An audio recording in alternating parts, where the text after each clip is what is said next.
خواتین و حضرات، چند لمحوں کے بعد وزیر اعظم اسلامی جمہوریہ پاکستان عمران خان قوم سے خطاب فرمائیں گے۔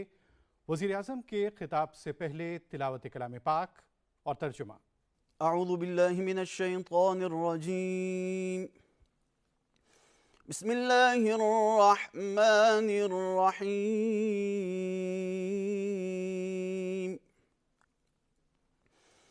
لیس البر ان تولوا وجوہکم قبل المشرق والمغرب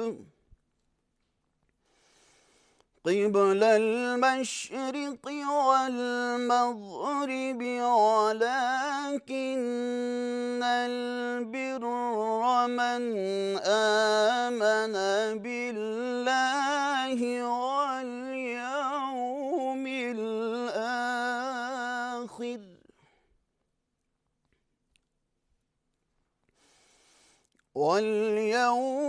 الآخر والملائكة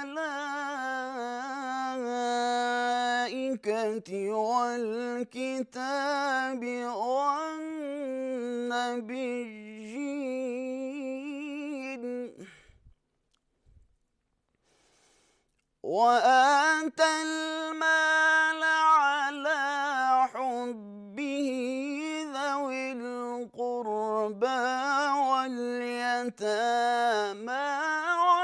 والمساكين وابن السبيل والسائلين وفي الرقاب،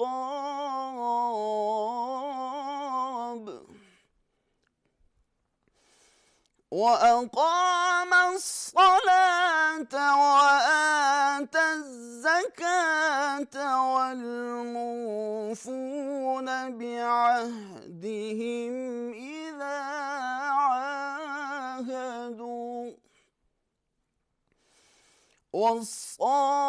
والصابرين في البأساء والضراء وحين البأس،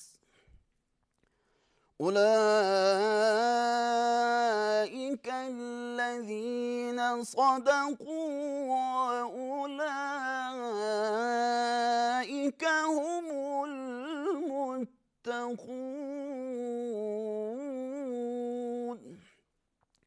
صدق اللہ العظیم۔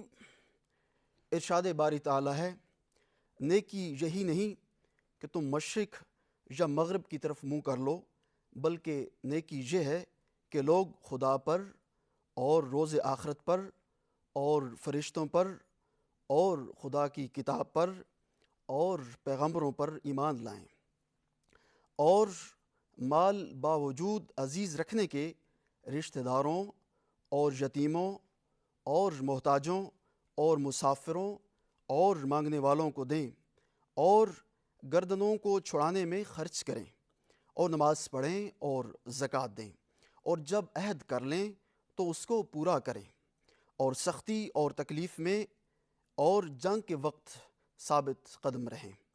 یہی لوگ ہیں جو ایمان میں سچے ہیں، اور یہی ہیں جو خدا سے ڈرنے والے ہیں۔ وآخر دعوانا ان الحمدللہ رب العالمین۔ خواتین و حضرات، وزیر اعظم اسلامی جمہوریہ پاکستان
بسم اللہ الرحمن الرحیم ایاک نعبد و ایاک نستعین۔ میرے پاکستانیوں، آج مجھے بڑی خوشی ہے کہ ہم پاکستان کی تاریخ کا سب سے بڑا ویلفیئر پروگرام، یعنی ویلفیئر پروگرام کا مطلب کہ جس سے ہم نے اس ملک کو ایک فلاحی ریاست کی طرف لے کے جانا ہے، وہ سب سے بڑا ویلفیئر پروگرام آج میں آپ کے سامنے رکھ رہا ہوں۔ میں آج خاص طور پہ خراج تحسین پیش کرنا چاہتا ہوں ہماری احساس کی جو ٹیم ہے، جس نے 3 سال لگائے سارے ملک میں ڈیٹا بنانے کے لیے کہ جس سے ہمیں پتہ چلے کہ ہر خاندان جو پاکستان میں ان کی کیا حیثیت ہے، کیا ان کے حالات کیا ہیں، اور یہ بڑا مشکل کام تھا۔ 3 سال ہمیں لگے یہ پورا ڈیٹا بنانے کے لیے۔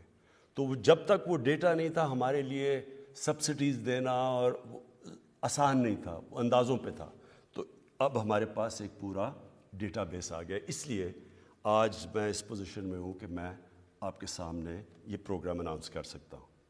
اس سے پہلے میں صرف اپنی قوم کو یاد کرانا چاہتا ہوں کہ جو پاکستان ہمیں ملا تھا وہ اس ملک کی تاریخ میں کبھی بھی معاشی حالات اتنے برے نہیں تھے جو ہمیں ملے ہیں۔ یعنی خسارہ بھی سب سے بڑا پاکستان کی تاریخ کا، قرضے بھی سب سے زیادہ، سود بھی ان قرضوں پہ سب سے زیادہ دینا پڑا، جو کرنٹ اکاؤنٹ ڈیفیسٹ جس کو کہتے ہیں کہ جتنے ڈالرز اندر آ رہے ہیں تو باہر، اس میں تاریخی خسارہ، ریزروز ہمارے تقریباً نہ ہونے کے برابر، یعنی کہ جو ہمیں باہر ہمیں جو لائبلٹیز تھیں، ہمیں باہر پیسے دینے تھے، جنہوں نے ہمیں قرضے دیے ہوئے تھے، ہمارے پاس پیسہ نہیں تھا ان کو قرضے دینے کا۔ اور ہم خاص طور پہ آج میں پھر سے ہمارا ملک شکر گزار ہے سعودی عربیہ کا، UAE کا اور چائنا کا، جنہوں نے اس مشکل وقت میں ہماری مدد کی، جس کی وجہ سے ہم ڈیفالٹ نہیں کرے۔ اگر ڈیفالٹ کرتے تو روپیہ بالکل نیچے گر جانا تھا اور مہنگائی آسمانوں پہ۔ اور اس کے علاوہ پھر ہمیں IMF کے پاس جانا پڑا، کیونکہ ہمیں ان کی مدد چاہیے تھی، کیونکہ ہمارے پاس ڈالرز نہیں تھے اپنے لائبلٹیز واپس کرنے پہ۔ تو ہم پھر 1 سال اپنے ملک کو سٹیبل کرتے رہے، اور اتنے میں کرونا آ گیا۔ اب کرونا کا آپ کو ایک چیز سمجھنی ہے، 100 سالوں میں دنیا میں اتنا بڑا بحران نہیں آیا جتنا یہ کرونا لے کے آیا، اور اس سے پاکستان ہی نہیں متاثر ہوا، ساری دنیا متاثر ہوئی، اور خاص طور پہ غریب ملک متاثر ہوئے، امیر ملکوں میں بھی غریب لوگ متاثر ہوئے۔ اور اس مشکل مرحلے میں یہ بڑے فخر سے آج کہنا چاہتا ہوں کہ جو میری ٹیم تھی، جو NCOC، جو ہم نے ایک ٹیم بنائی جس کے اندر ہمارے ٹاپ ڈاکٹرز تھے، جس میں ہمارے صوبے بھی شرکت کر رہے تھے، ان کے چیف سیکرٹریز، جس میں پاکستانی فوج بھی شرکت کر رہی تھی، ہمارے جو منسٹر تھے، جس طرح ہم نے فیصلے کیے اور ڈیٹا بیس فیصلے کیے، اور جس طرح ہم نے کہ ایک طرف خوف یہ تھا کہ اگر کرونا تیزی سے بڑھتی گئی تو ہسپتالوں میں حالات برے ہو جائیں گے، ہسپتالوں میں جگہ نہیں ہوگی، جس طرح ہندوستان میں اگر پتہ نہیں آپ نے دیکھا یا نہیں، لوگ بیچارے باہر پڑے ہوئے تھے، آکسیجن ختم ہو گئی، لوگ پہنچ نہیں سکے، آکسیجن لوگ مر جاتے تھے۔ تو ایک طرف وہ خوف تھا، اور دوسری طرف اگر آپ جب لاک ڈاؤن کرتے ہیں، اپنی معیشت کو بند کرتے ہیں، تو اس سے وہ ساری معیشت تباہ ہو جاتی ہے، فیکٹریاں بند، سب کچھ ہو جاتا ہے۔ تو اس کے بیچ میں جو راستہ تھا، جو راستہ پاکستان نے لیا، اس میں بہت بڑی ایک کنٹریبیوشن تھی، جس طرح ہماری NCOC نے، جس طرح ہم نے فیصلے کیے، اور اس میں بڑی رسک بھی تھی، کیونکہ جب ہندوستان میں نریندر مودی نے بند کر دیا، کرفیو لگا دیا ہندوستان میں، تو میرے پہ بڑا پریشر ڈالا گیا کہ جی دیکھیں آپ نہیں کر رہے، آپ کے اوپر FIR کر دینی چاہیے، لوگ مر جائیں گے یہاں۔ لیکن مجھے بڑا آج فخر ہے کہ ہم وہ ملک ہیں جس کو انٹرنیشنلی اکنالج کیا گیا کہ وہ ملک ہے جس نے چند ملکوں میں سے سب سے بہترین طریقے سے اس مشکل مرحلے سے نکلا۔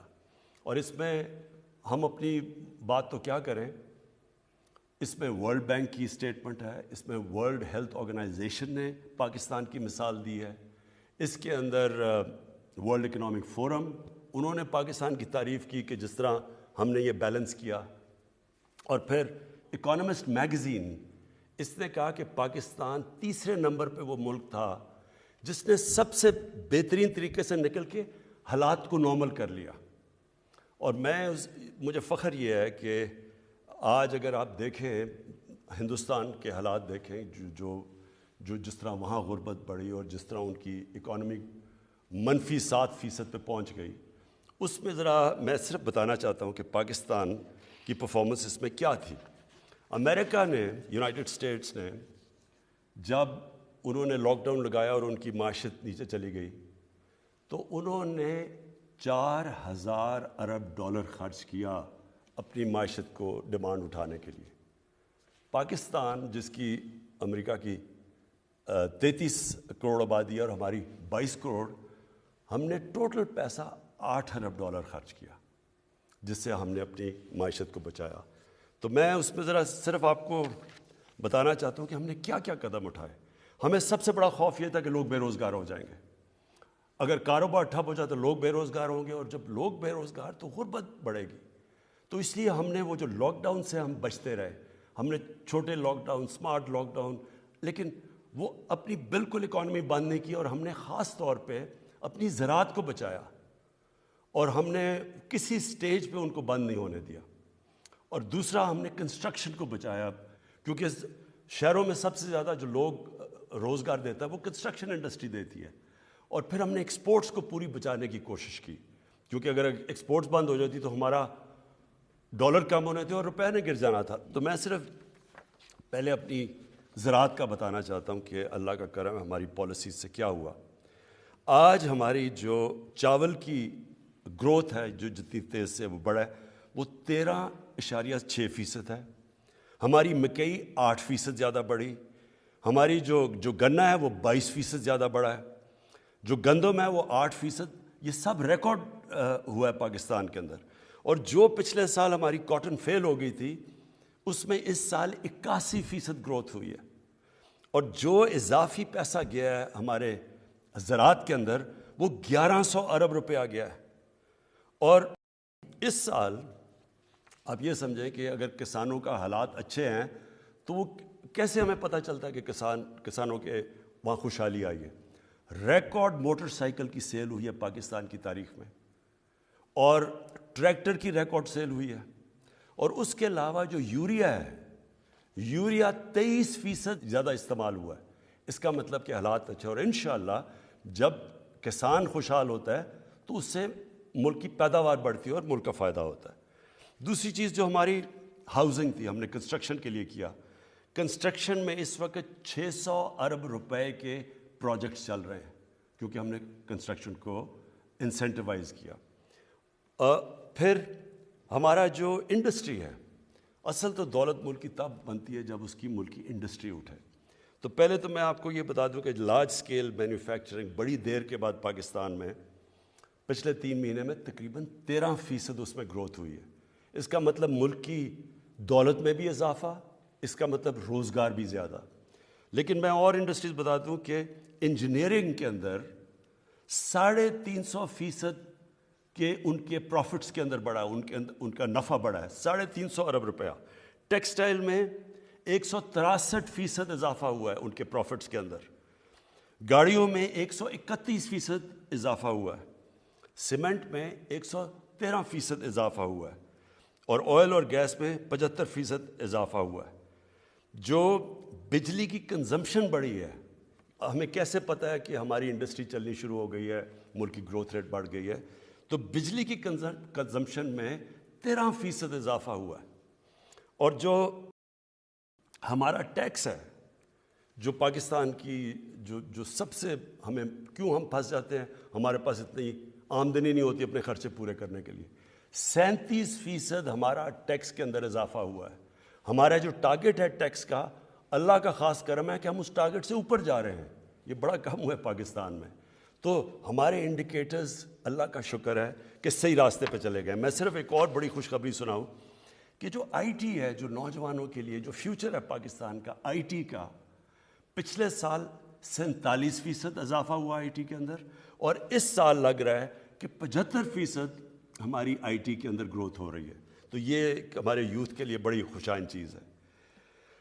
لیکن اب میں جو ایشو ہے اس کی طرف آنا چاہتا ہوں کہ جو مہنگائی کا مسئلہ ہے اور مہنگائی کا واقعی مسئلہ ہے. اور میں اپنے جو ہمارے میڈیا میں بھی لوگ بیٹھے ہیں، اپوزیشن کا تو خیر ہمیں پتہ، ان کا تو کام ہے اور ہونا بھی چاہیے کہ تنقید کرنا گورنمنٹ پہ.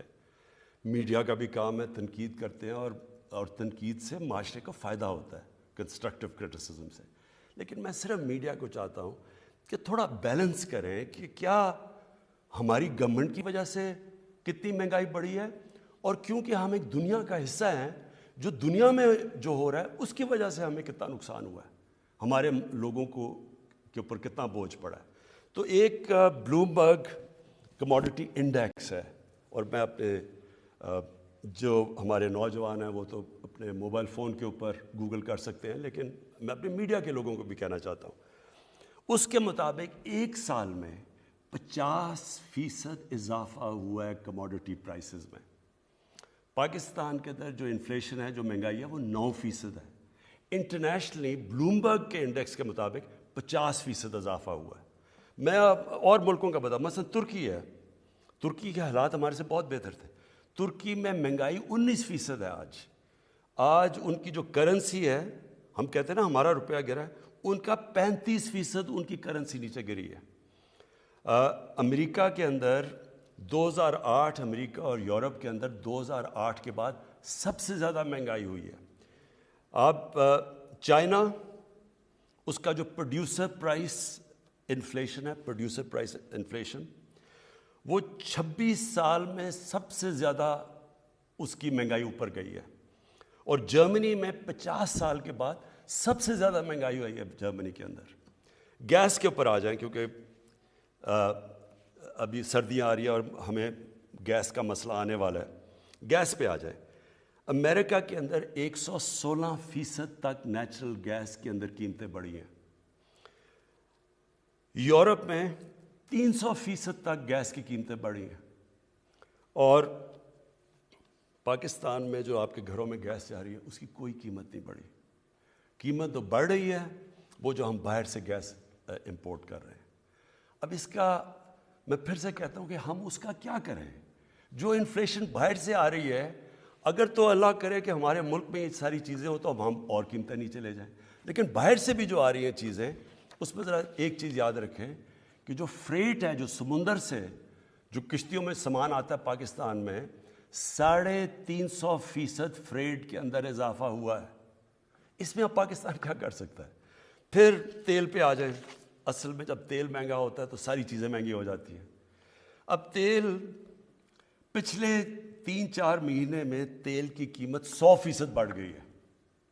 یعنی تیل تھا $42 کا، آج وہ پہنچ گیا $85 کے اوپر. ہمارے ملک میں کتنی بڑی ہے تیل کی قیمت؟ 33%.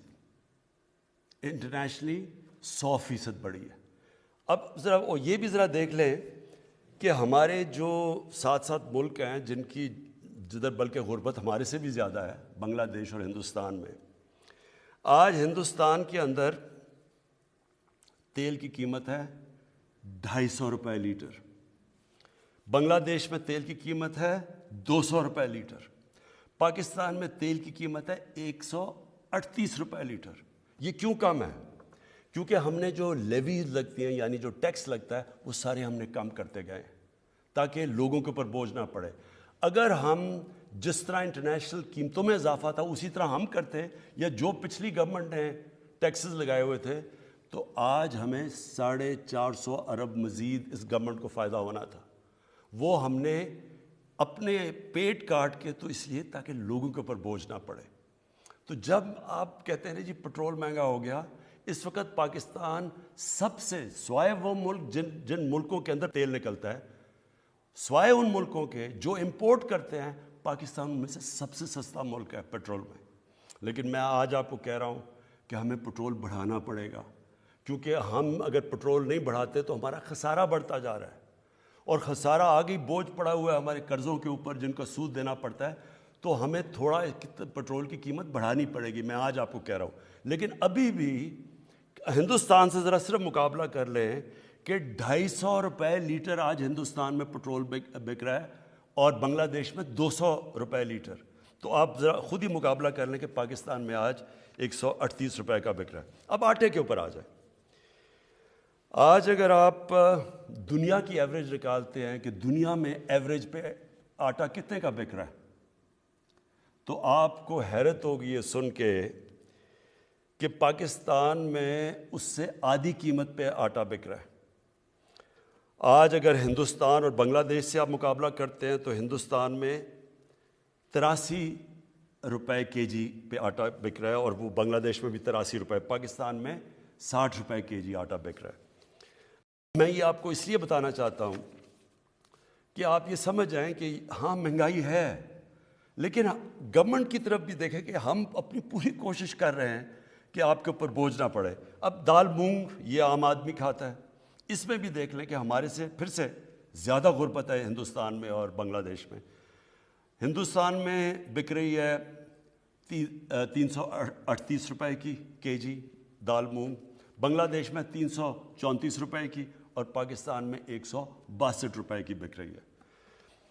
لیکن میں یہ صرف اس لیے آپ کو بتایا کہ آپ سمجھ جائیں کہ ہماری کدھر مجبوری ہے. دال ہمیں زیادہ تر امپورٹ کرنی پڑتی ہے, تیل باہر سے منگوانا پڑتا ہے, گھی کی قیمت تقریباً دگنی ہو گئی ہے. جو پام آئل ہے وہ تقریباً باہر دگنا ہو گیا, وہ ہمیں باہر سے لانا پڑتا ہے. تو اس میں ہم کیا کریں؟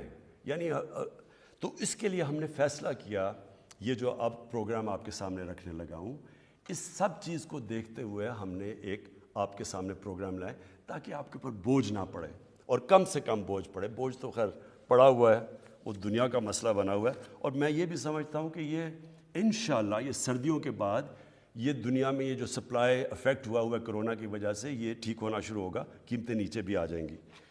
لیکن ہم آپ کے سامنے ایک پیکج لے کے آ رہے ہیں, اور وہ پیکج ہے 2 کروڑ خاندانوں کے لیے, اور وہ افیکٹ کرے گا تقریباً 13 کروڑ پاکستانیوں کو. اور یہ پیکج ہے 120 ارب روپے کا, جو فیڈرل اور پروونشل گورنمنٹ مل کے دے رہی ہے. اس میں ہم 3 کھانے پینے کی جو سب سے زیادہ ضروری چیزیں ہیں, گھی, آٹا اور دال, اس میں آپ دکان میں جا کے اس پہ 30% آپ کو ڈسکاؤنٹ ملے گا.